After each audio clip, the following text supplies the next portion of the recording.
y estábamos terminando de desarrollar un tema relativo a Tomás de Aquino, a la metafísica de Tomás de Aquino. En realidad es mucho más atractivo, en todo caso, para mucha gente, entre quienes me cuento, la antropología y probablemente la psicología de Tomás. Sin embargo, por razones de formación de ustedes, yo he preferido dar estas nociones básicas de la metafísica de Tomás,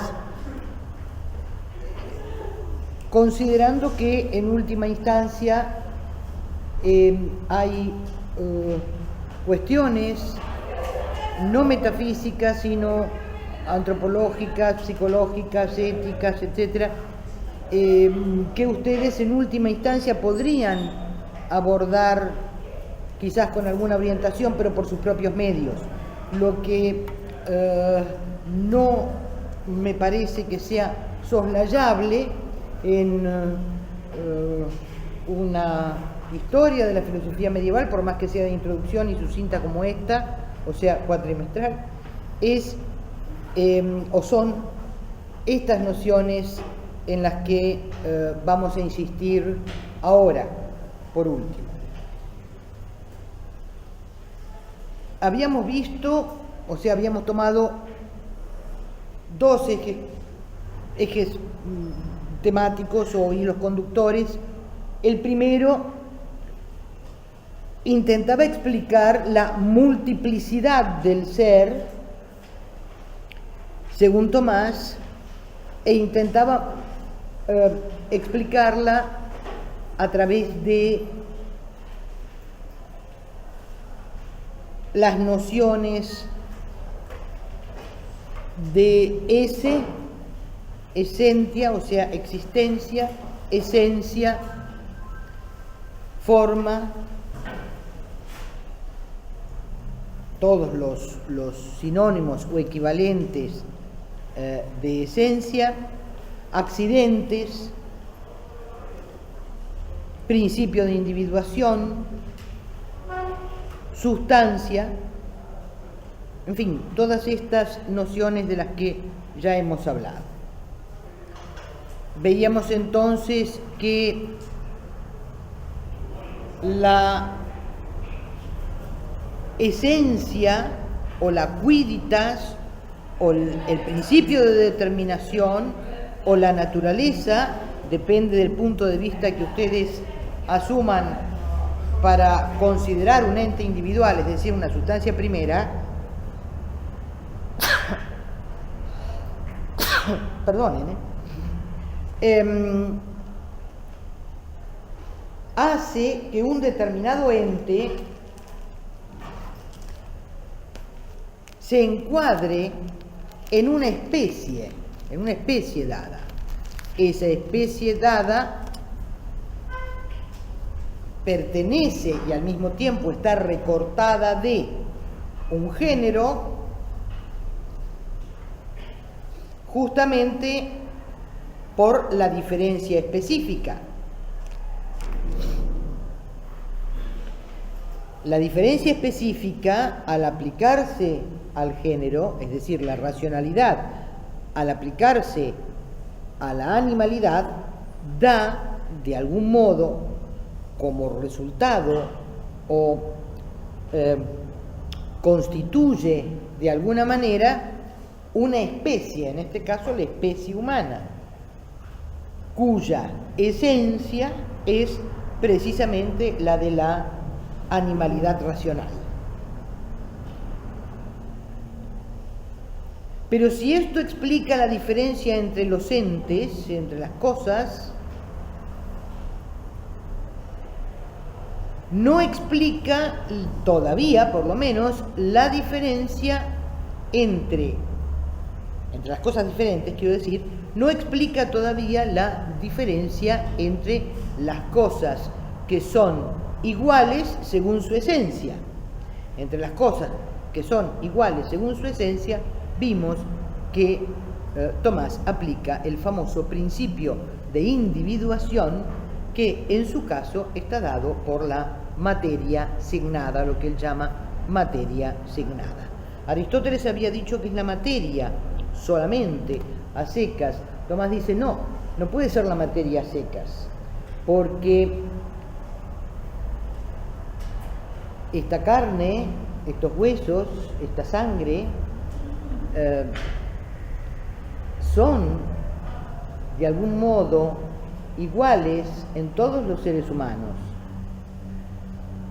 de manera que la materia no constituye principio de individuación, la materia a secas, le objeta Tomás a Aristóteles, sino que es la materia signata quantitate o quantitate signata, es decir, la materia determinada según sus dimensiones o sus cantidades.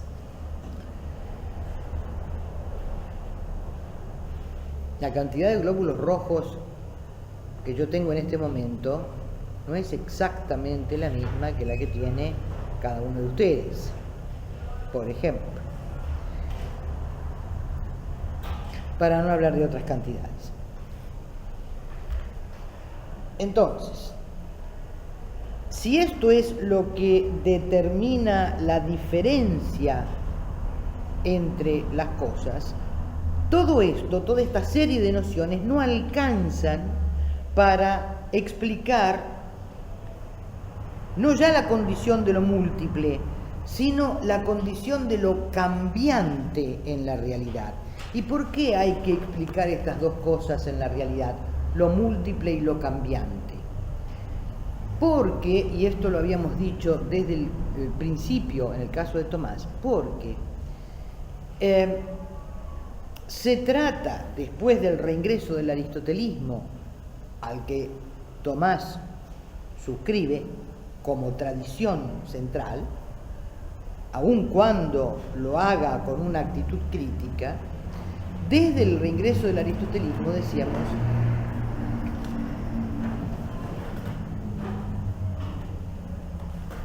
el punto central, el punto definitivo de la atención filosófica está en la realidad inmediata y dinámica.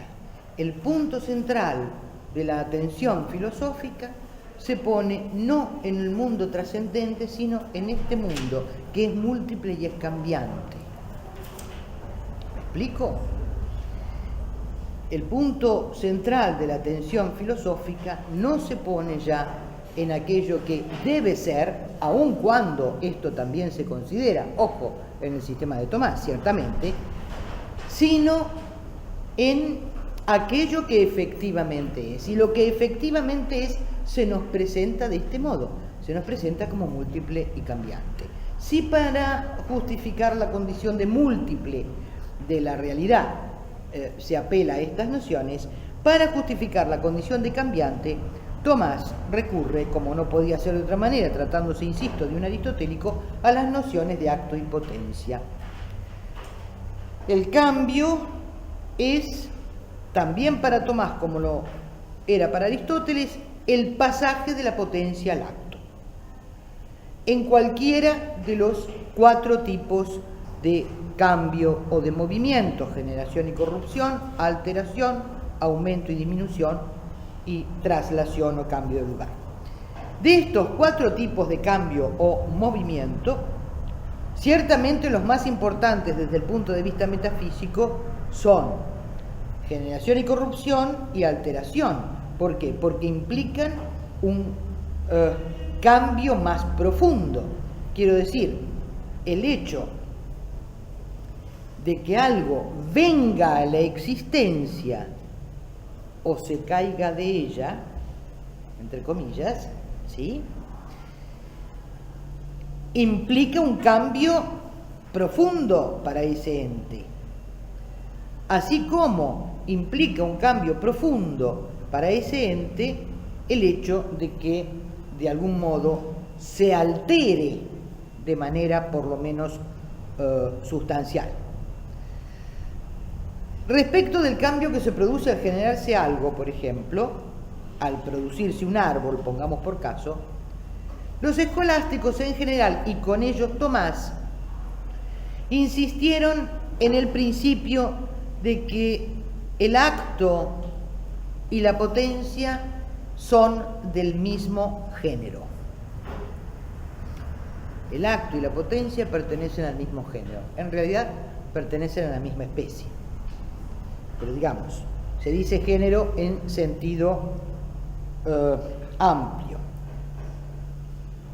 Esto indica que en su composición, metafísicamente hablando, acto y potencia constituyen una unidad, sin poder pertenecer a géneros distintos. No, acuérdense siempre, no se pueden pedir peras al olmo. Si en una semilla está el olmo en potencia, no se puede esperar que al germinar esa semilla y llegar al acto, es decir, tener el olmo actualmente, ese olmo de peras, precisamente porque no pertenece a la especie del peral, sino a la especie de olmo. Es tan simple como esto. No hay nada más difícil que explicar lo obvio. Pero la filosofía es eso, entre otras muchas cosas. Es explicar lo obvio. Es fundamentar lo obvio. Si alguien encuentra una cosa o una persona bellísimo o bellísima,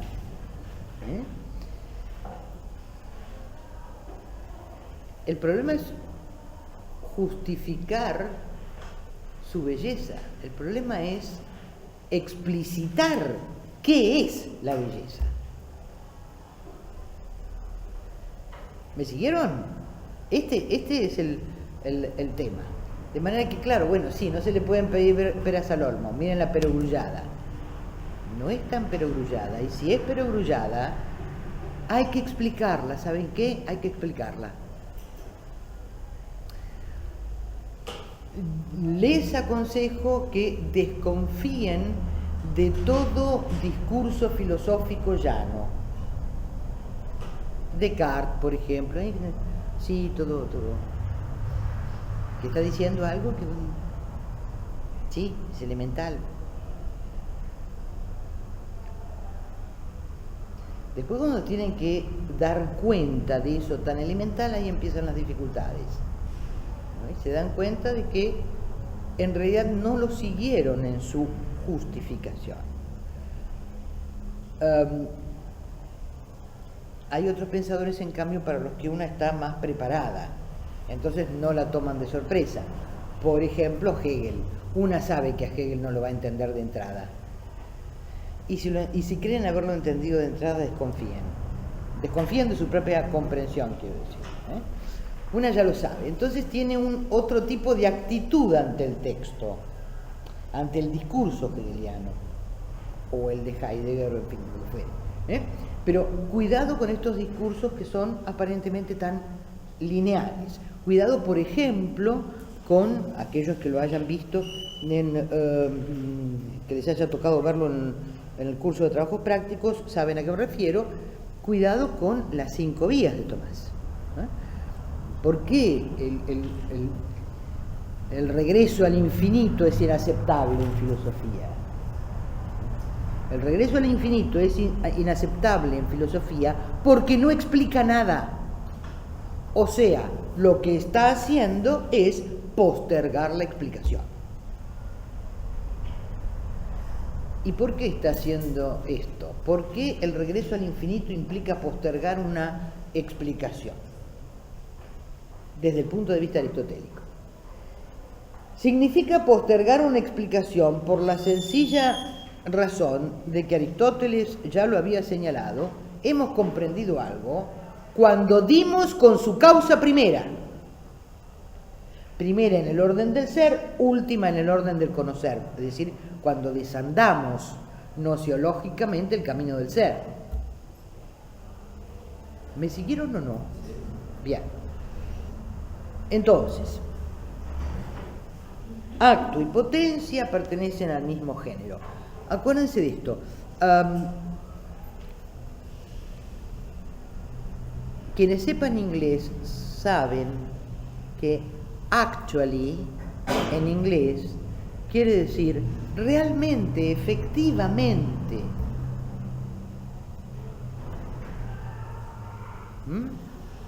No quiere decir actualmente. Es un error comunísimo y pésimo traducir el actually inglés como un actualmente. Recuerdan en este sentido, usen un verbo, usen el adverbio actually con un verbo en pasado. He actually came significa él efectivamente vino. Yo no me lo soñé, él efectivamente vino. No él actualmente vino. Porque si traducen como un actualmente vino es una contradicción en términos. Si lo traducen como si tuviera un matiz cronológico, se da de patadas con el verbo en pasado. ¿Comprenden esto? Bien. Porque el inglés, a diferencia del español, lo que el español en realidad necesita apelar a otra fórmula, que es en acto, rescata esta acepción originariamente metafísica. En acto quiere decir siempre, o hace alusión siempre, a lo real y a lo efectivo, a lo de algún modo consumado y hasta les diría que perfecto, es decir, a aquello que ha llegado a la plenitud de ser que le compete según su especie y de acuerdo con las limitaciones de su propia potencialidad. No le podemos pedir, a un rosal ligeramente defectuoso que dé rosas como para presentar en una exposición de floricultura. Pero no le vamos a pedir a ese rosal, tampoco vamos a esperar de ese rosal que dé claveles u orquídeas. ¿Me explico? Ahora, cuando la semilla de rosal llegue al acto, dará efectivamente rosas, aunque no sean de exposición, pero habrá llegado a la plenitud del ser que le es determinado según su especie, esto es, según su forma. ¿No se entendió? ¿Se entendió? Yo tengo una duda, pero la semilla es igualmente en acto semilla, y es plenamente semilla, es en acto, ¿no? Como semilla sí.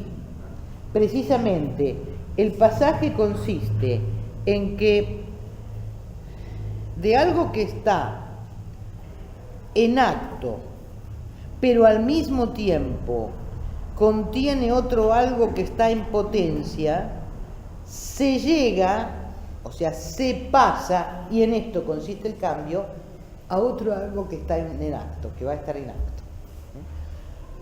Pero es imposible no ser en acto. Siempre.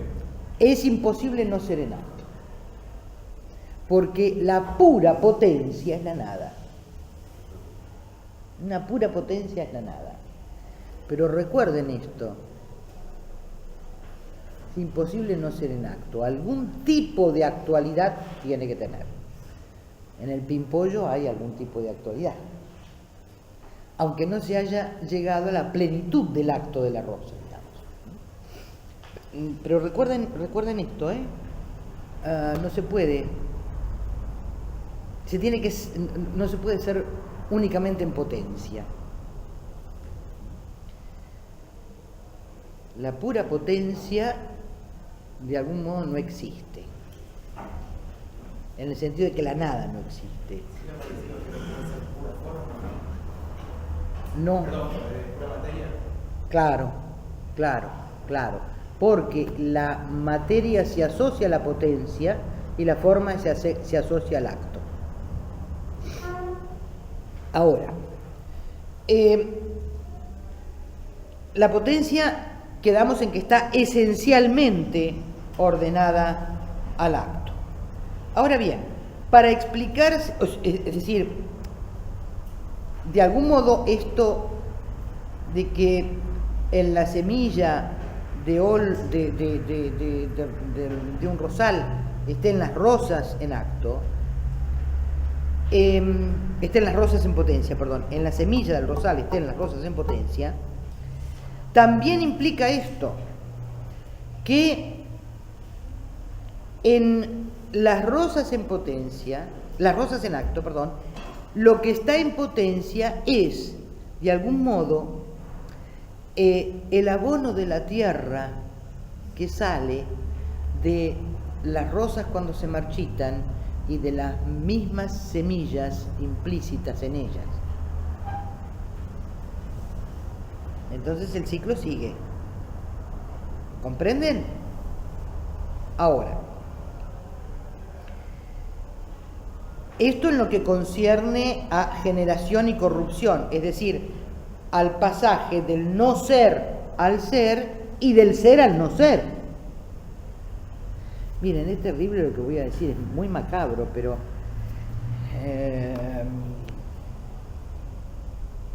lo que está en acto en cada uno de nuestros cuerpos es un cadáver. Lamento mucho, pero es así. No se preocupen, la mayor parte de ustedes son demasiado jóvenes como para creer eso, pero metafísicamente es así. Entonces, ¿cómo? No entiendo. ¿Está en potencia qué? En el cuerpo de cada uno de nosotros. ¿Cómo? ¿Cómo que dije nada? Perdón, en potencia. ¡Qué terrible!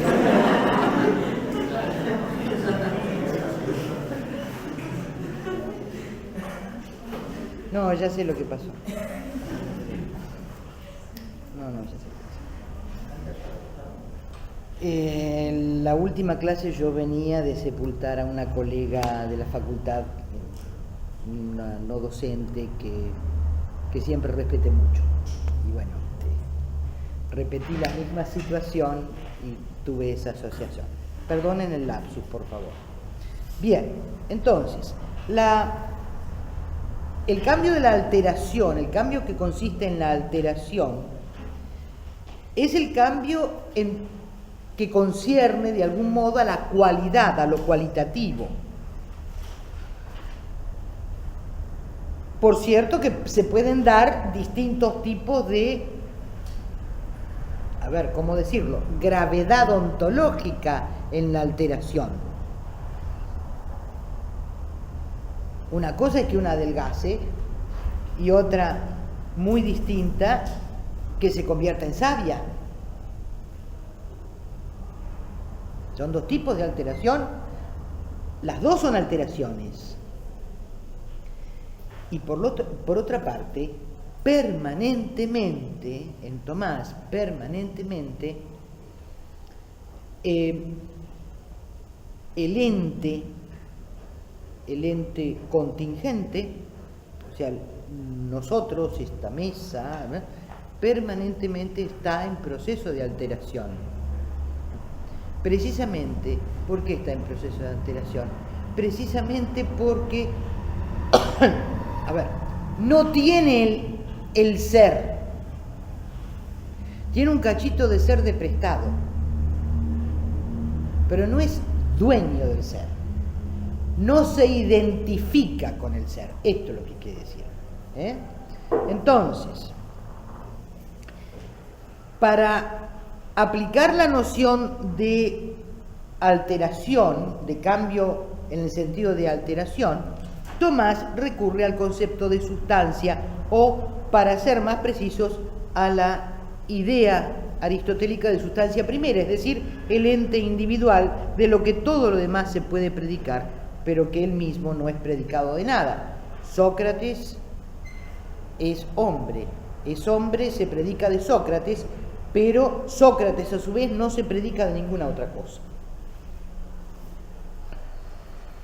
La noción de sustancia se funda, como ustedes seguramente recuerdan, en categorías metafísicas como las de ser in se. ¿Se acuerdan que habíamos dicho, verdad?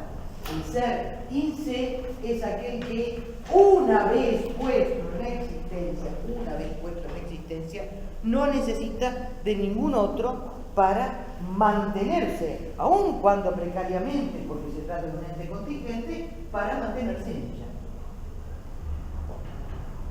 Mientras que, a diferencia del ser in se, el ser inario es, o sea, el otro es metafísicamente parasitario. El amarillo no puede subsistir por sí mismo.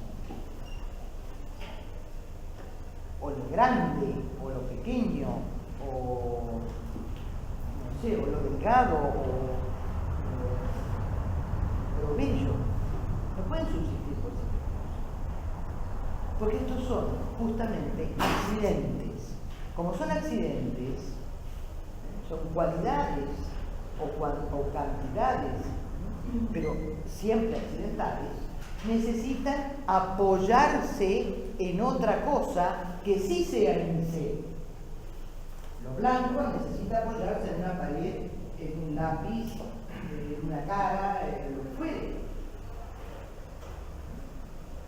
2 metros de alto necesita apoyarse, no sé, en un gigante, en un poste, o en un humano, ¿sí?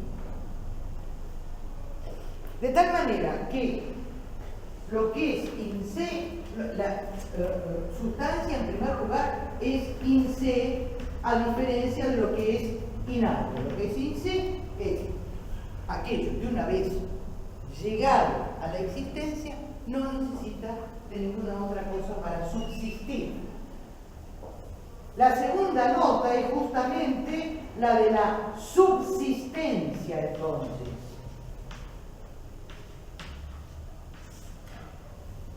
La tercera nota es al revés, que la sustancia es soporte de accidentes.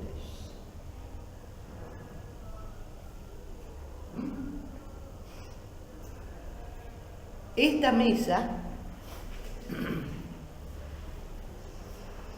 es soporte de un montón de accidentes. Es amarilla, prismática o similar, tiene 70 centímetros de alta, etc. Es tersa, lo que ustedes quieran. Pero todos estos son accidentes. Es resistente, todos estos son accidentes. Accidentes que se apoyan en esta sustancia primera, que es esta mesa. ¿Sí? ¿En qué consiste la alteración? La alteración consiste en el cambio de accidentes de una sustancia. Si yo pinto esta mesa, no sé, de rojo, si le corto las patas, si produzco en ella alguna modificación, de alguna manera la estoy cambiando. En los seres vivos encuentran el principio del cambio o movimiento en sí mismos. Los seres inanimados tienen que recibirlo de otros. Ahora bien, Tomás termina diciendo esto. ¿De dónde y esto lo dicen en el De Potentia, cuestión 9, artículo 1. ¿De dónde? Si se diere alguna sustancia que existiera por sí misma y no fuera objeto de accidente alguno, una sustancia que exista por sí misma, o sea que sea in se, y que no fuera objeto de accidente alguno, o sea, que no fuera, como todas las sustancias, soporte de accidentes. ¿Sí? Se llamaría o se diría de ella con toda propiedad que es subsistencia, pero no sustancia. No puede ser sustancia porque no es soporte de accidentes. Y el ser soporte de accidentes le es esencial a la noción de sustancia. ¿Me siguieron? ¿Sí? De tal manera que deberíamos recordar ahora aquello que decíamos en las clases pasadas. ¿Se acuerdan cuando Tomás, siguiendo a Aristóteles, hacía una suerte de ascensión desde los entes jerárquicamente, desde el punto de vista ontológico ínfimos, no sé, una piedra, ¿sí?, hasta las almas, supongamos, y entonces encontraba que había en los seres sensibles o materiales una doble composición, la de materia y forma, que no se da en los entes inmateriales, más la composición esencia, o sea, esencia y ese, o sea, esencia y existencia, y esta composición, esencia y existencia, se da tanto en los entes materiales como en los entes inmateriales. ¿Se acuerdan de eso? Ahora, hasta llegar al ser mismo, ipsum esse, ser mismo, o sea, al puro existir, a una existencia sin limitación alguna. ¿Y por qué sin limitación alguna? Porque no tiene esencia. Como la esencia limita, porque si es elefante no se puede ser lápiz, si se es lápiz no se puede ser rosal, si se es rosal no se puede ser silla, ¿sí? Como la esencia limita, si nos encontramos con una existencia sin limitación alguna, esto es, desde el punto de vista filosófico, aquello que Tomás llama Dios. El ser mismo, la existencia misma, el hecho de ser, el actus de ser. Pero además es el acto de ser subsistens.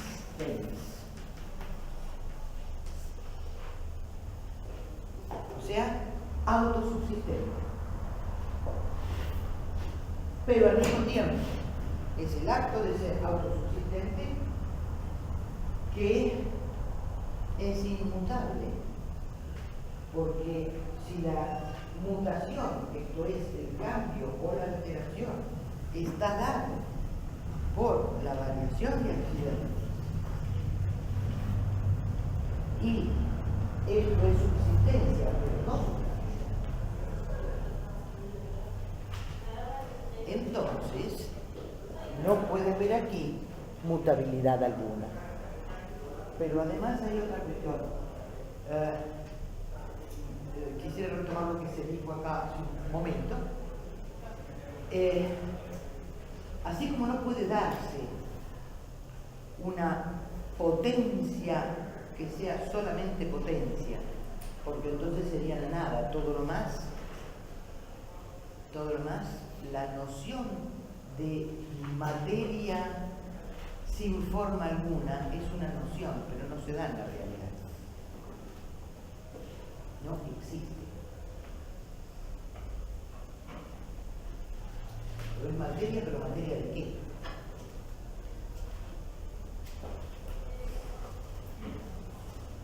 Así como no puede haber una pura potencia, en el otro extremo, en la otra escala de ser, sí es posible que exista el ipsum esse. O sea, el acto puro, como lo llamaba Aristóteles.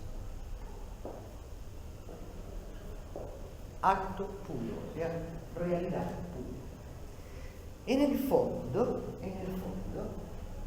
fíjense ustedes que esta suerte de ascenso que hace Tomás es un ascenso en busca de una realidad absoluta, de una realidad pura, sin limitación alguna.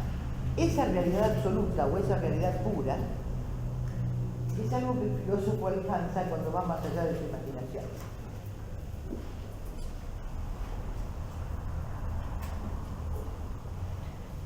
Porque nuestra imaginación opera con imágenes de cosas, imágenes que en todo caso combinan, pero son imágenes de cosas. Yo puedo imaginar una montaña de oro porque he visto un anillito de oro y he visto una montaña. Entonces, la imagen de la montaña y la imagen del oro las combino e imagino una montaña de oro. Sobre todo cuando hay que pagar impuestos.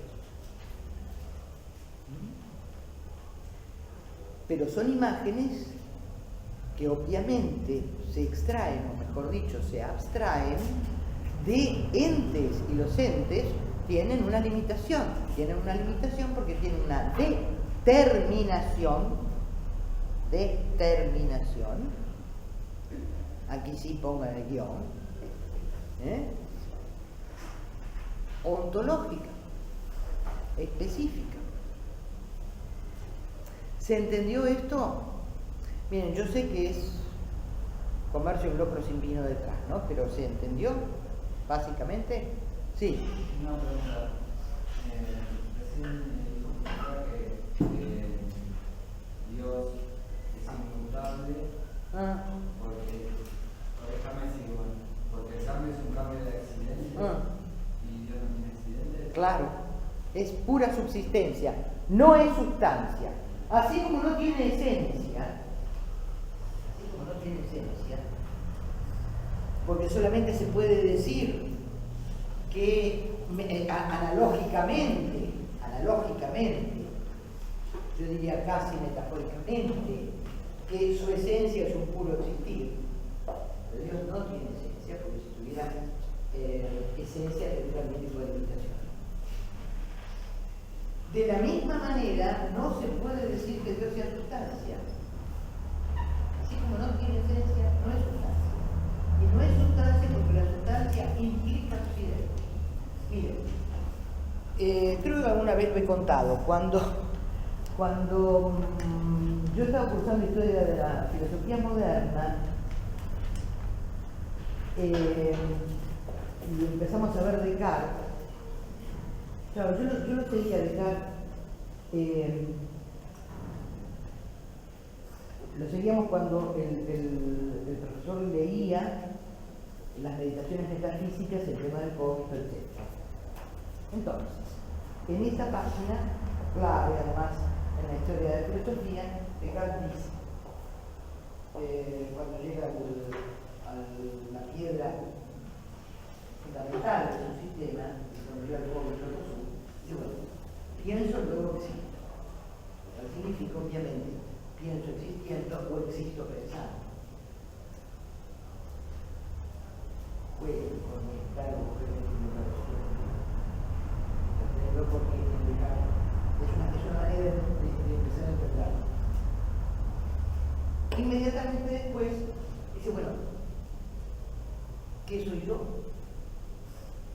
una cosa que piensa.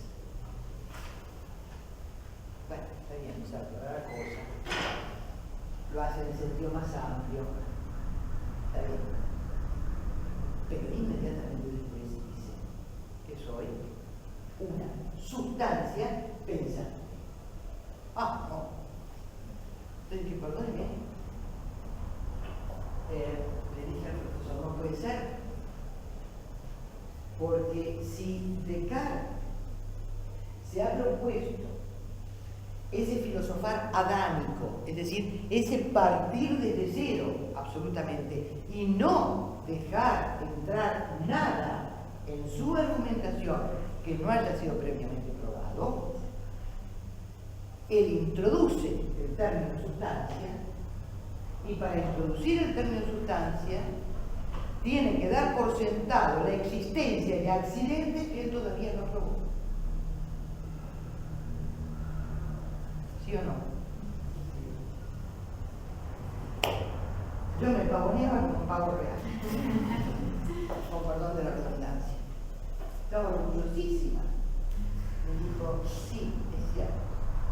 Lo que pasa es que si Descartes no apelara a los términos conocidos del lenguaje filosófico, no podría pensar.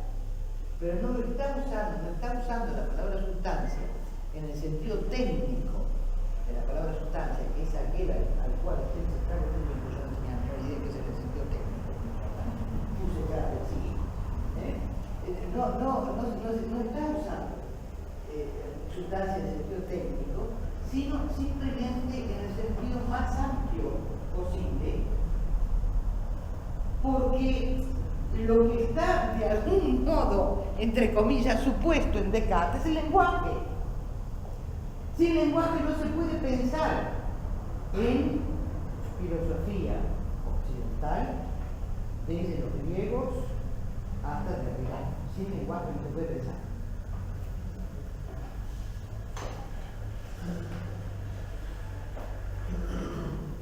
¿Verdad?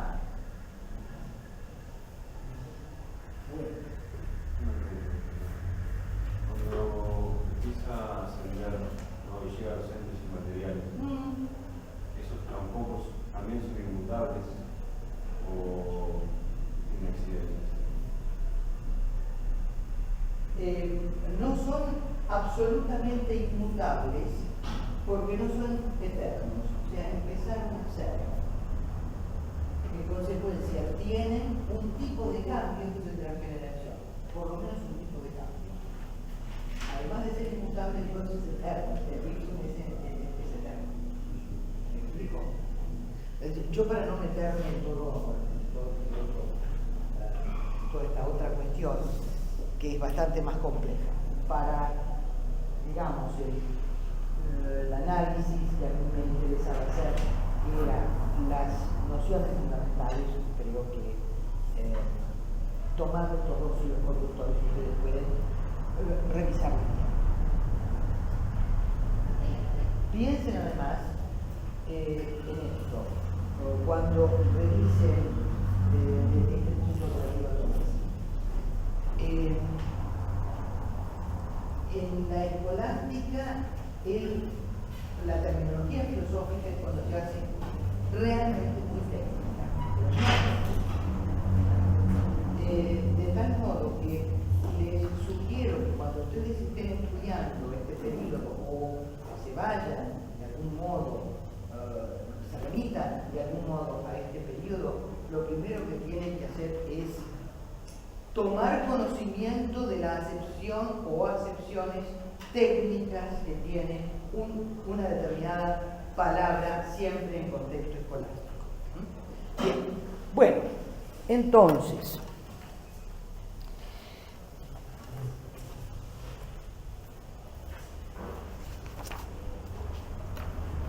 si alguien me hubiera dicho, bueno, pero entonces esto, ¿en qué se diferencia de un panteísmo? Yo les respondería lo siguiente. Piensen en esta imagen. Esto se diferencia de un panteísmo en la misma medida en que la energía eléctrica que hay en un edificio o en una casa, que podríamos en una analogía identificar con existencia, ¿sí?, no es autogenerada, sino que hay lejos de ese edificio o de esa casa, o cerca, pero de todas maneras separado de ese edificio, de esa casa. Separado quiere decir trascendente. En filosofía, separado quiere decir trascendente. No se vayan de antiguo y medieval sin tener eso claro. Separado de esa casa hay, ¿cómo se llama? Un motor, una bomba, ¿cómo se llama? Una usina, es decir, un motor o una bomba que genera esa electricidad, esa fuerza, que después se expande por todos los ámbitos de ese edificio o de esa casa, y que ilumina una bombilla de 25 watts, porque no tiene nada más que 25 watts, y que da mucha más luz cuando atraviesa una bombilla de 100 watts, porque tiene 100 watts de capacidad.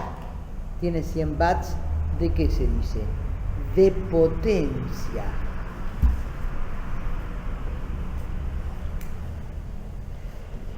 Nosotros decimos, dígame, ¿qué potencia tiene, no sé, este aparato o esta lamparita?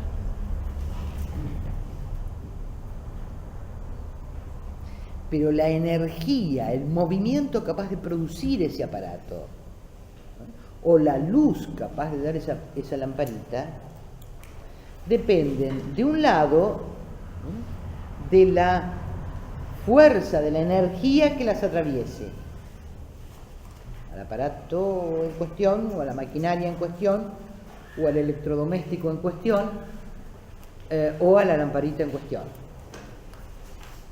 Pero de otro lado dependen de la potencia que tenga la lamparita o la maquinaria o el electrodoméstico en cuestión.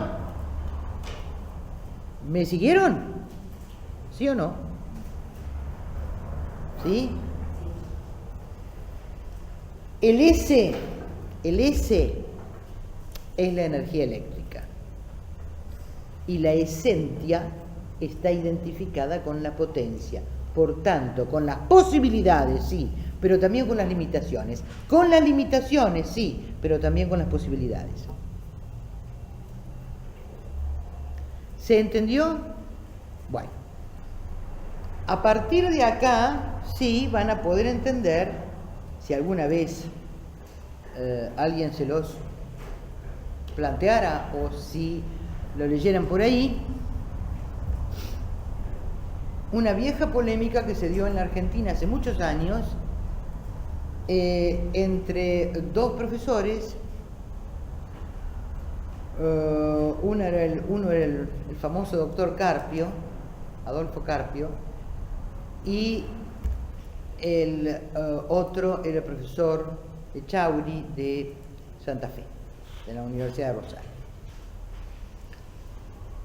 Cuando Heidegger habla, era sobre Tomás y Heidegger, cuando Heidegger habla del olvido del ser, está hablando del olvido del ese, está hablando del olvido de esto, no del olvido de la sustancia. Con ese nombre o con otro más equívoco, la filosofía occidental ha hablado siempre de sustancia. Lo que hay dice, estamos olvidando el ese, el ser mismo. Nos estamos olvidando de la diferencia ontológica que hay entre el ente y el ese. Y entonces, este reproche Heidegger se lo dirige a toda la metafísica occidental, a toda, sin excepción. El profesor Carpio decía con toda la razón del mundo. Entonces saltó el profesor Echauri, después se hizo una polémica entre ambos, saltó el profesor Echauri, dijo, no, Tomás de Aquino no olvidó la diferencia ontológica. Por eso insistió en el ipsum esse. Personalmente creo que la razón la tenía Carpio, no Echauri. Porque en esto de que Tomás haya añadido ipsum esse subsistens,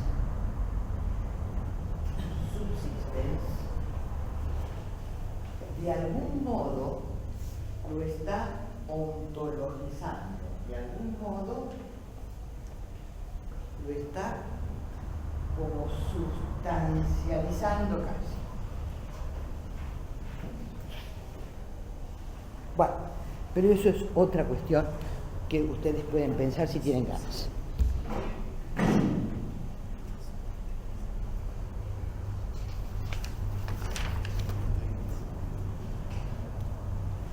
Ningún ente, dice Tomás, en este caso en la teológica, primera parte, cuestión 3, artículo 4, en el cuerpo, y ahora ustedes ya saben a qué me estoy refiriendo cuando cito así, Suma Teológica 1, cuestión 3, artículo 4c.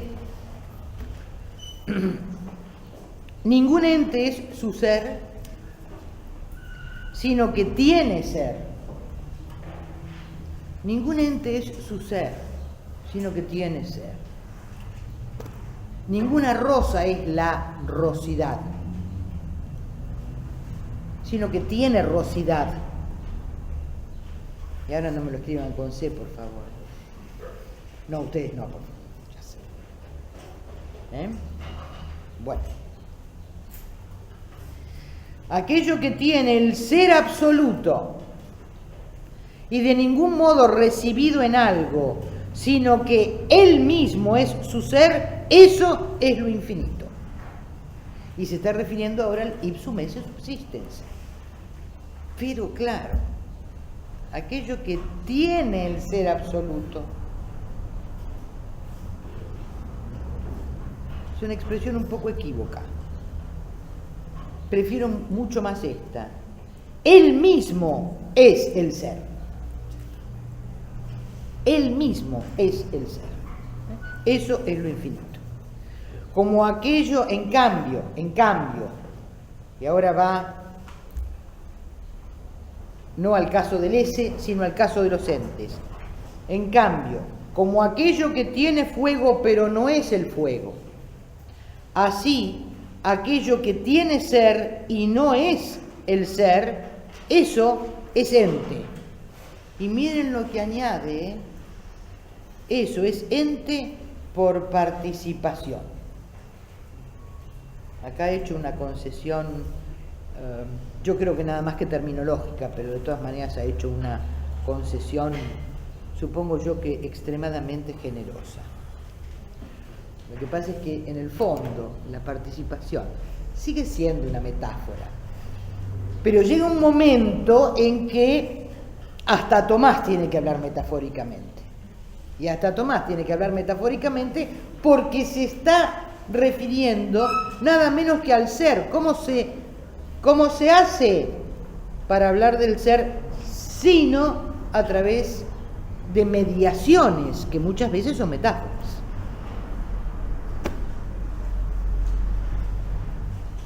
Yo sé que este no es el Tomás ortodoxo, no me importa, es el Tomás que leí durante 20 años.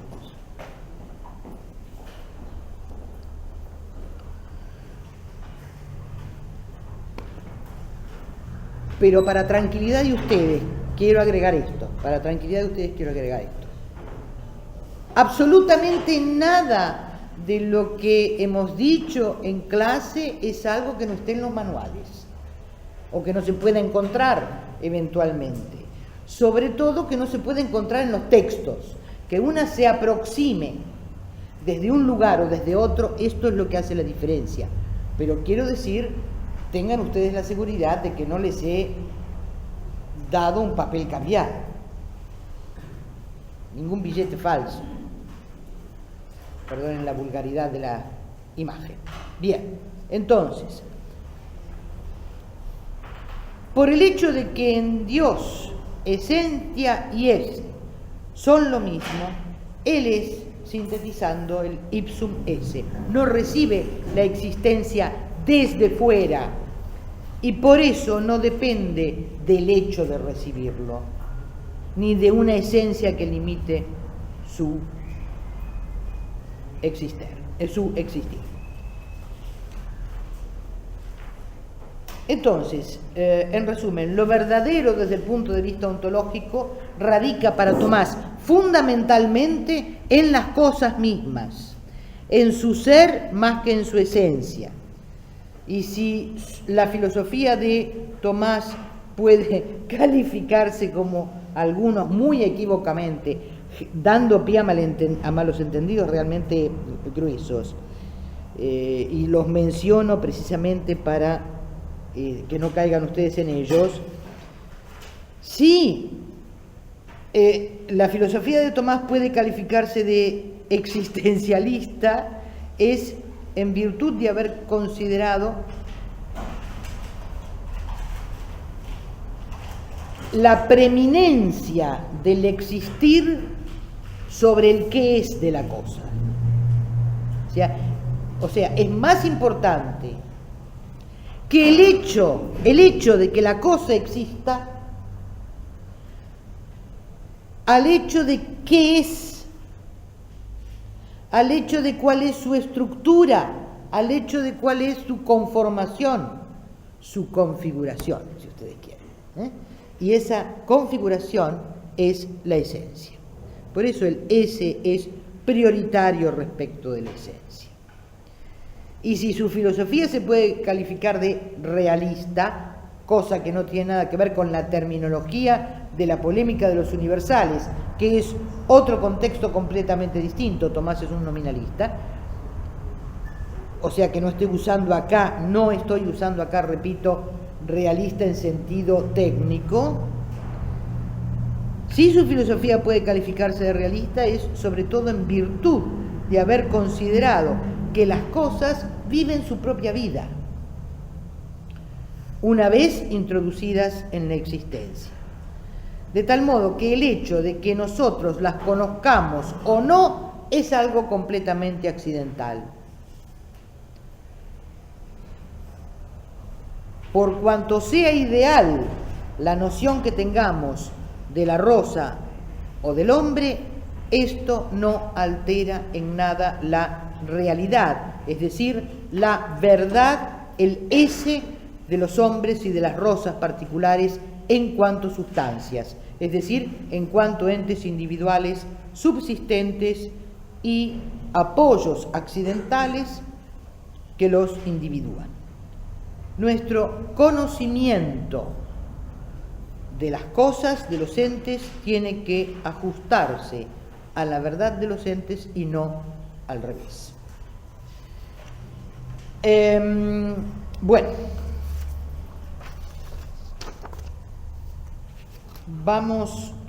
les voy a dar ahora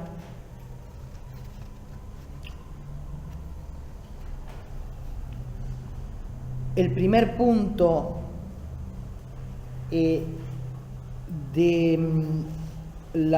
para terminar, de la unidad siguiente, de nuestra última unidad. Es Nicolás de Cusa, está presidida por la figura de Nicolás de Cusa, y dice en nuestro programa Nicolás de Cusa hacia la modernidad después de la crisis de la filosofía. Y lo que vamos a dar ahora es a lo que nos vamos a referir a continuación es precisamente a la crisis que se produce en el siglo XIV, para que después los puntos B, C y D de la unidad 8 de nuestro programa los desarrolle la doctora D'Amico, que es especialista en Nicolás.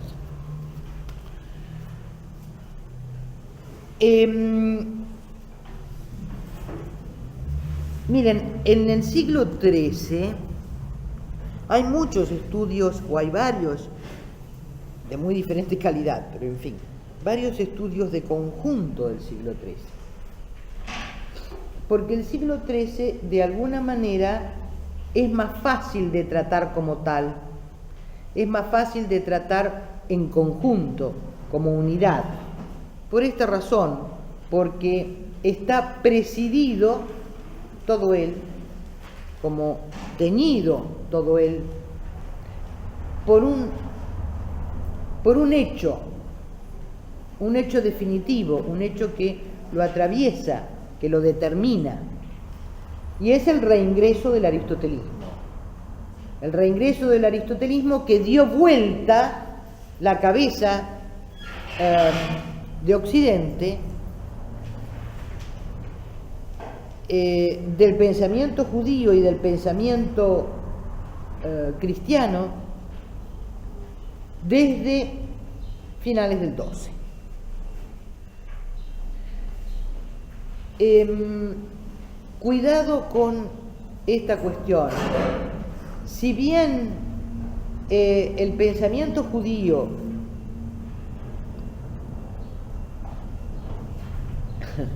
se avivó antes, quiero decir, si bien el pensamiento judío,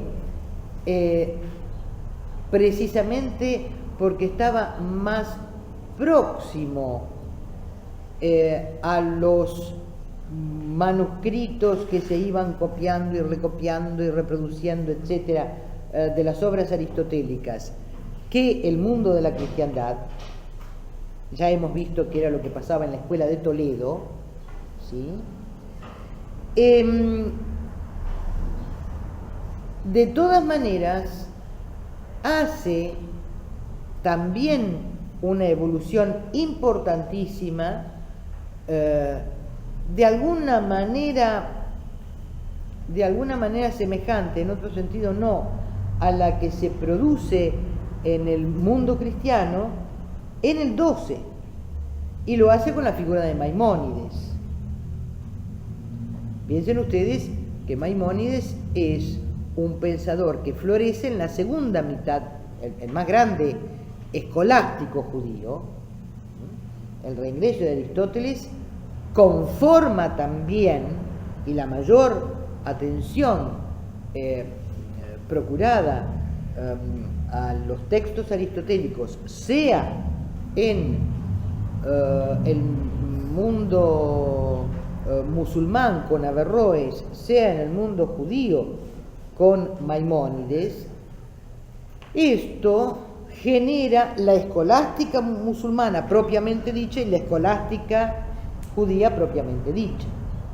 En cambio, la escolástica cristiana, para llegar a su plenitud, estamos hablando siempre del momento culminante,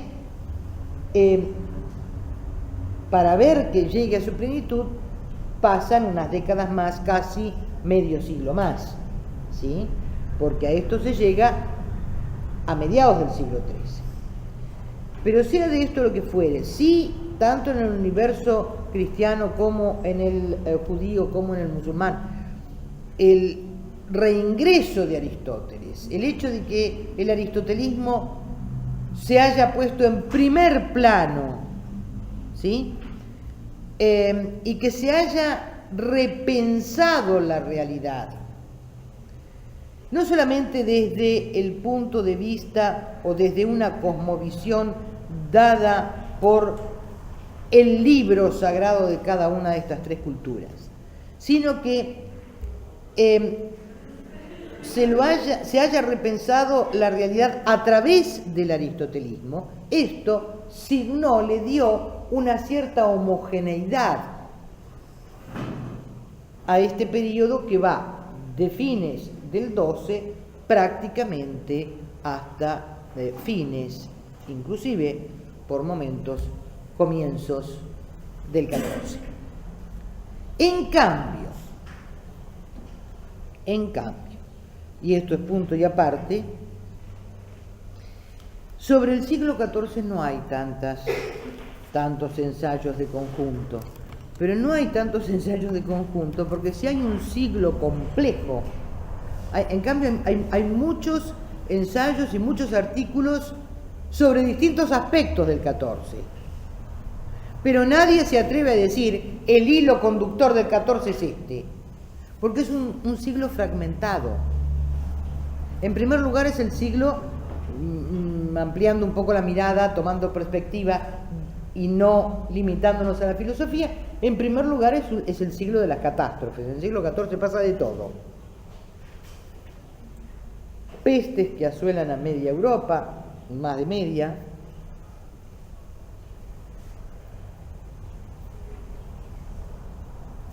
He hecho una asociación mental que me lleva a un paréntesis. En el libro, en el ensayo que les acabo de recomendar hace poco tiempo, 3 historias góticas, la última, o sea que está organizado en 3 secciones o 3 lecciones en realidad, la última de ellas se refiere justamente al siglo XIV. Se refiere además a la así llamada querella sobre la pobreza. Es una querella interna a la orden franciscana, pero con repercusiones en la filosofía política de la Edad Media. Sobre todo la querella acerca de la pobreza es fundamental porque ese siglo XIV es no solamente un siglo de profundísimos cambios, un siglo donde el tablero de ajedrez que tenía las piezas distribuidas de una manera más o menos prolijita y comprensible en el 13, se sacude. Es el siglo de la peste que dio, digamos así, la esperanza de un cambio radical, de una transformación de la sociedad que realmente después no se verificó.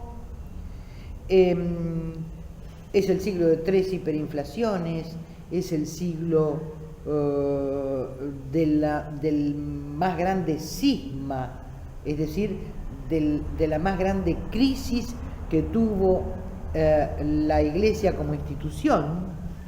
Un siglo en el que Roma como cabeza de la Iglesia, como institución, se traslada a Aviñón, pero después hay otro papa que dice que no, que el papa soy yo, y en un mismo día hay 3 pontífices que reivindican para sí el título de papa. En fin, es un siglo en que Occidente de alguna manera se da vuelta, se convulsiona, este es el término. De tal manera que la filosofía reciente de esa especie de fragmentación que se da en el siglo XIV, donde la Edad Media estalla, ¿sí? Y de resultas de esa fragmentación se tiene un panorama que podría definirse por lo menos como muy, muy complejo.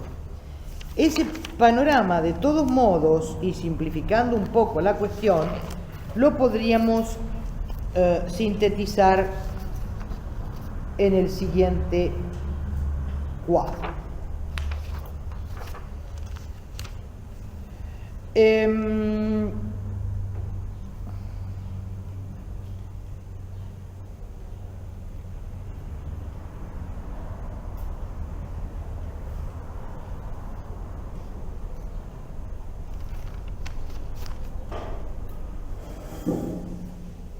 Después nos digan que no les doy todos los sinópticos tipo resúmenes Ledoux de nuestras abuelas.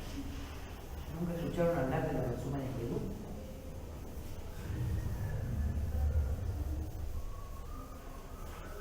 Dolina, ¿Cómo? Dolina, se lo conocen. ¿Quién? Alejandro Dolina. Y porque ya está en edad. No, él no debe haber conocido. Por lo menos los resúmenes de historia de Tolkien seguro que lo conoció. No creo que tenga.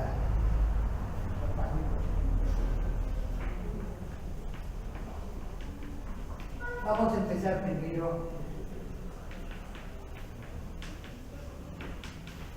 Bueno, les decía que quiero dirigirles a todos una invitación muy cordial que es la siguiente. El lunes 27 de noviembre, a las 20 horas en punto, en la Biblioteca Nacional, Sala Cortázar, vamos a presentar 3 historias góticas. Va a estar la autora, que viene especialmente para eso, porque además ese libro inaugura una colección que yo dirijo y que va a estar dedicada al pensamiento medieval, de tal manera que los espero con toda cordialidad. Están todos ustedes invitados, desde luego, y gratuitamente. Pero no podemos dar ningún pancho de Coca-Cola, ni brindis, ni nada que se le parezca después. Así que, en todo caso, vénganse conmigo. Bueno.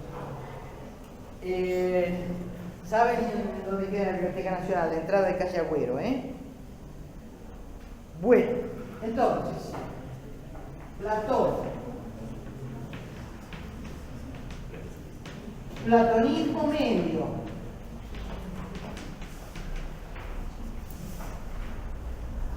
y neoplatonismo. Esto ustedes lo vieron con la doctora de Amico, ¿se acuerdan? ¿Sí? Menos mal. Proclo, Plotino, pero sobre todo Plotino más estoicismo, ¿sí? Es lo que da Agustín.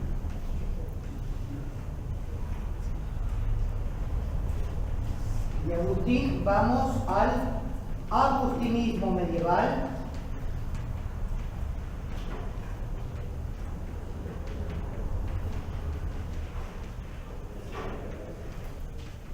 Agustinismo medieval, cuyos nombres más importantes son los de Anselmo, de Canterbury y Buenaventura. ¿Y qué pasa con Aristóteles? Hay dos tradiciones. Una tradición peripatética, que es la que se pierde.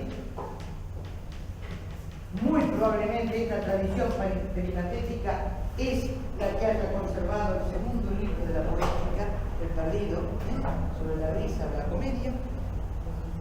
Y una tradición siria. La tradición siria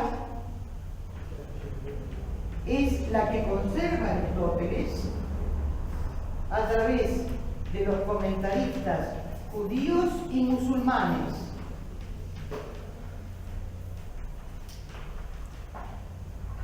Y esto es lo que deriva después en la escolástica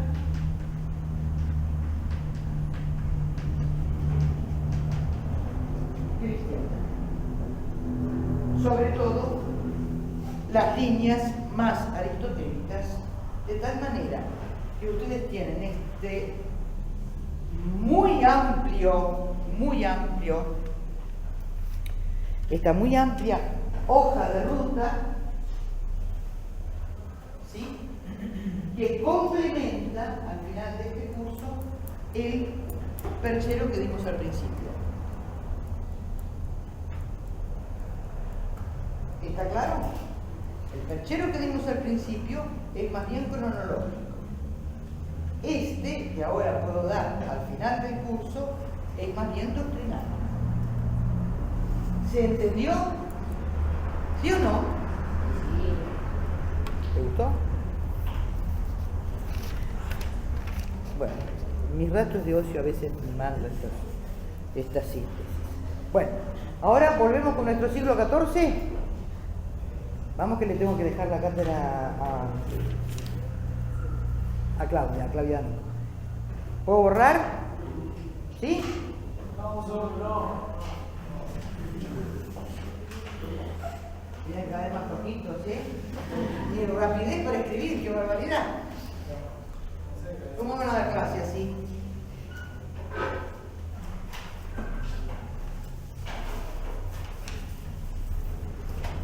¿Hay algo que no se entiende que se necesita música? Porque voy a necesitar todo el pizarrón,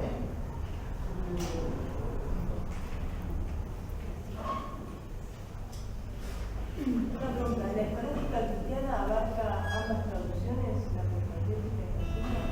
La peripatética prácticamente se pierde. La peripatética prácticamente se pierde.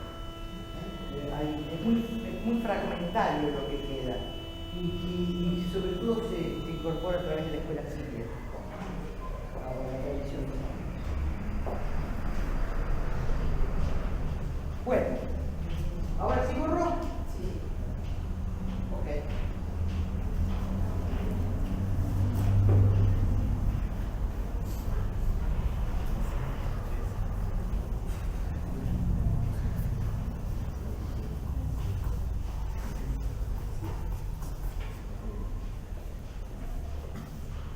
Bien.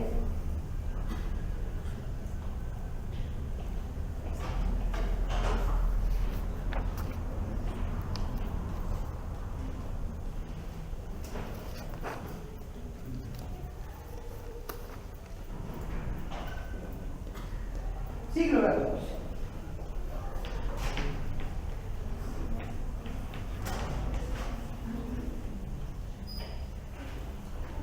El siglo XIV de alguna manera tiene como una de sus preocupaciones dominantes, quizás la que más predomina, el tema de la relación filosofía-teología. Precisamente porque el aristotelismo les había procurado una ilusión, la ilusión de poder constituir la filosofía como ciencia. O sea, la lógica aristotélica aplicada al texto sagrado y a la tradición interpretativa del texto sagrado. De eso no podía salir sino una cosa por lo menos muy bizarra. Y sí, efectivamente, finalmente la teología entra en crisis por esta cuestión. ¿Quiénes procuraban que la filosofía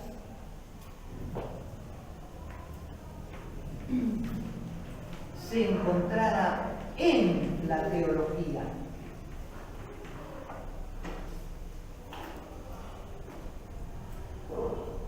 Sobre todo los neo-agustinianos,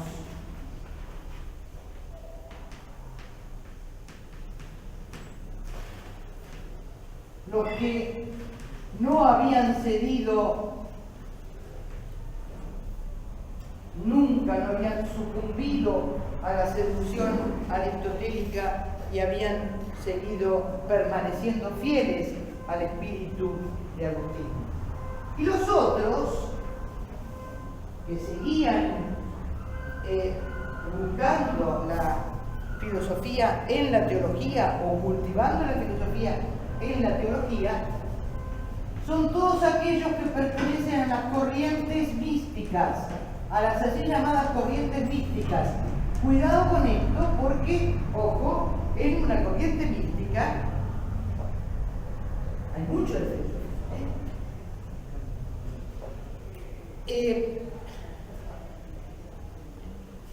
Y las dos principales de estas corrientes místicas son la alemana y la flamenca.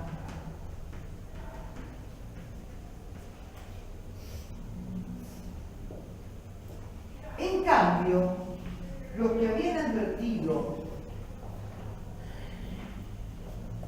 que la cosa así no andaba, que esta mezcla de aristotelismo y tradiciones literarias no funcionaba, eran aquellos que pretendían separar absolutamente la filosofía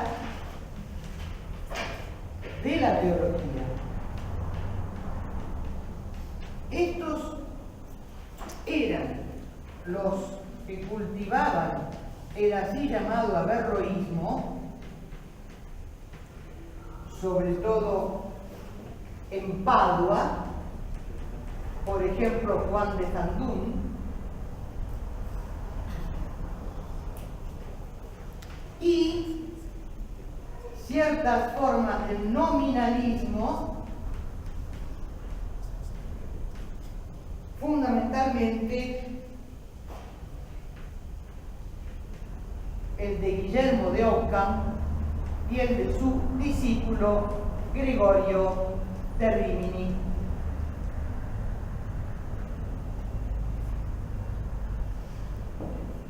Que fundamentalmente, y sobre todo Ockham, intenta, es una visión un poco diferente de la Refresco, pero bueno, intenta salvar la fe de la discusión filosófica. Pero en fin. A todo esto,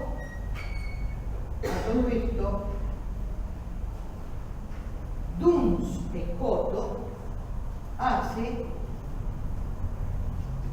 o intenta hacer, cortándose solo en realidad, un engendro que es un intento de síntesis.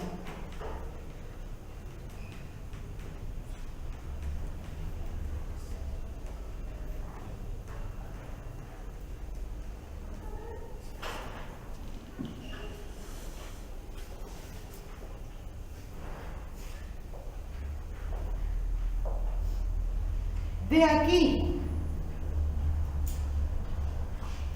de la tradición, sobre todo de la tradición alemana, de las corrientes místicas,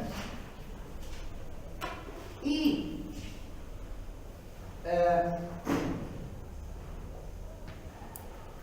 aunque la cosa va a ser más compleja, como ustedes ya van a ver, de aquí va a salir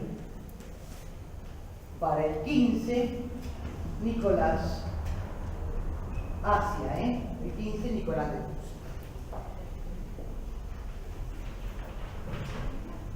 Sin embargo, de este panorama complejo, en este panorama complejo hay otros dos ríos, otras dos corrientes que nada tienen que ver con, o poco tienen que ver con la cuestión filosofía-teología. Para nada. O muy poco. Uno de ellos, una de esas corrientes que empieza, es la que dice, bueno, terminemos con la tradición, terminemos con la visión de las cosas tal como nos la alcanza el quehacer universitario. Es una corriente definitivamente, si ustedes quieren, universitaria y hasta por momentos anti-universitaria.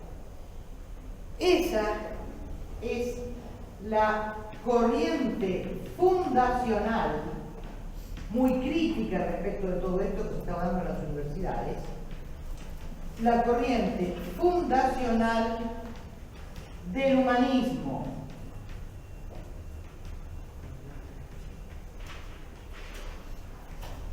Humanismo cuyo fundador es Petrarca.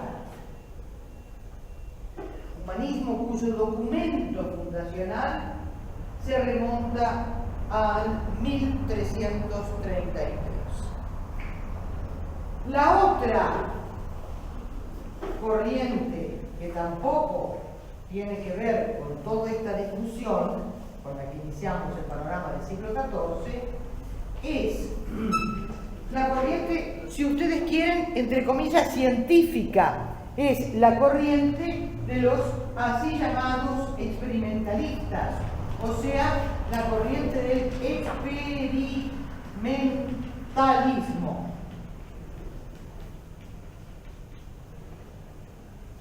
O sea, las escuelas científicas.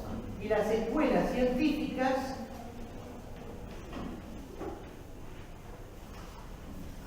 o sea, los empiristas, aquellos que dicen yo puedo estar haciendo metafísica sobre el fuego y lo que arde durante páginas y páginas y páginas, pero me procura mucho mayor conocimiento del fuego poner un dedo sobre la llama y ver qué queda. ¿Sí? Sí. ¿Estas dos últimas corrientes son del 14? Son del 14, son del 14. Y arranca desde comienzo del 14. Bueno, estas tres corrientes se dan en Inglaterra en la escuela de Merton, o sea, los así llamados mertonenses. Por ejemplo, Roger Bacon.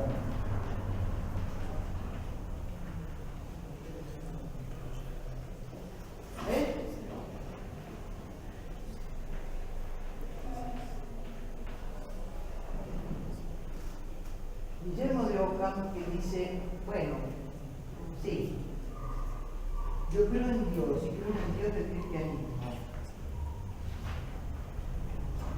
pero que el mundo esté ordenado tal como lo decía Tomás de Aquino, si ni siquiera sé si el mundo está ordenado.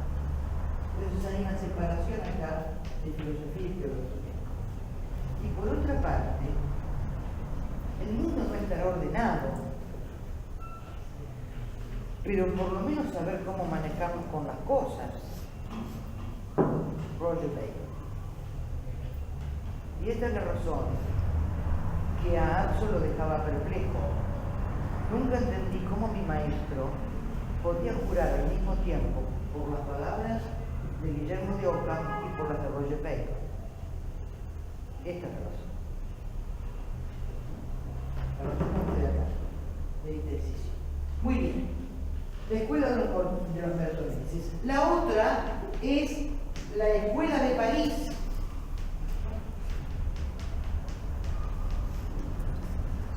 Uno de cuyos principales nombres es el de Buridan, también mencionado en el nombre de la rosa. Antes de iniciar su relectura o de preparar el pasaje que quieren comentar para el examen final, revisen esta síntesis final del siglo XIV que estamos haciendo. Y por último, dentro de los experimentalistas están los de la escuela italiana, fundamentalmente Padua y Bolonia. Miren, Padua y Bolonia. Miren, de aquí y aquí.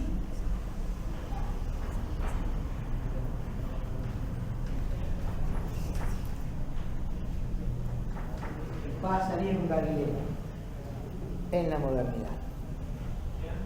va a salir un Galileo en la modernidad.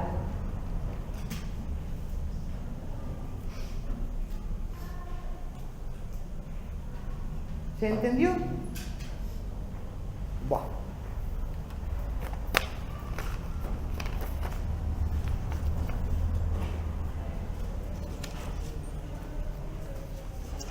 Muy bien. Ahora vamos a iniciar nuestro aterrizaje final. Final, digo, en la parte que a mí me compete, después ya las tres últimas clases que cito, las tendrán ustedes con la doctora D'Amico y aprovechen a fondo porque es en esta parte del mundo que más sabe Nicolás de Cursal. Bueno, entonces, hay una cosa que queda pendiente de algún modo en cualquier curso de historia de la filosofía medieval, sobre todo un curso de introducción a la historia de la filosofía medieval, que es, bueno, pero esto es filosofía.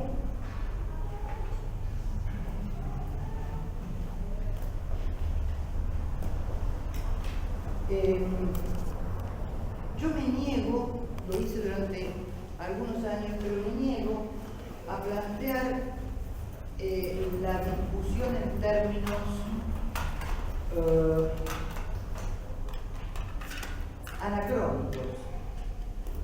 Y llamo términos anacrónicos a plantear la cosa en términos de relación de oposición o no oposición entre fe y razón. Simplemente porque eso es de algún modo distorsionar la Edad Media. Quiero decir con esto, los hombres medievales, para ellos no tenían ningún sentido esto de fe o razón. Simplemente tenían, como nosotros tenemos, una determinada visión del mundo.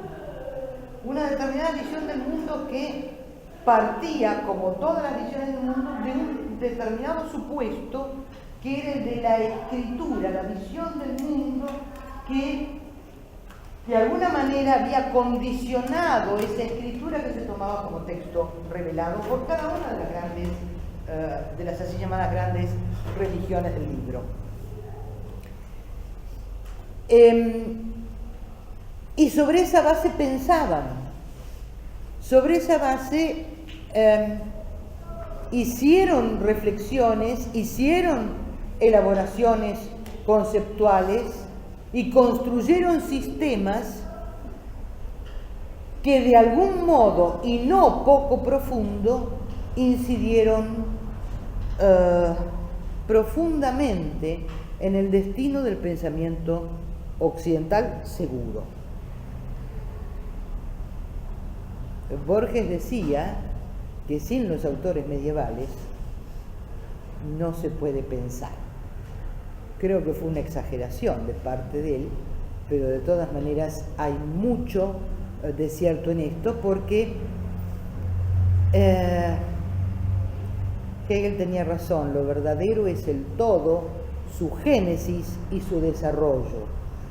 De manera que las mismas botas de 7 leguas que él se auguraba tener para saltar de los griegos a Descartes son la antítesis y la desmentida más flagrantemente autocontradictoria que él pudo haber expresado respecto de su propio sistema. De tal manera que yo espero que a lo largo de este curso ustedes simplemente, como diría Aristóteles, hayan ejercitado su capacidad de pensar. Y les agradezco profundamente que me hayan acompañado a lo largo de este cuatrimestre. Ha sido un verdadero placer. Hasta siempre.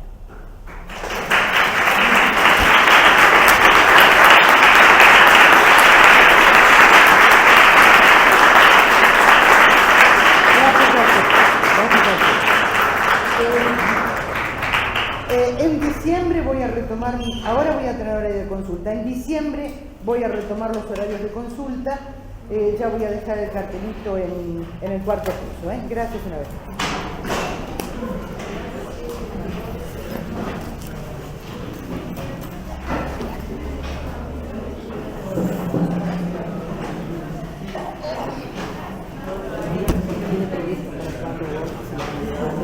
Para abrir el seguro, para abrir que viene el seguro.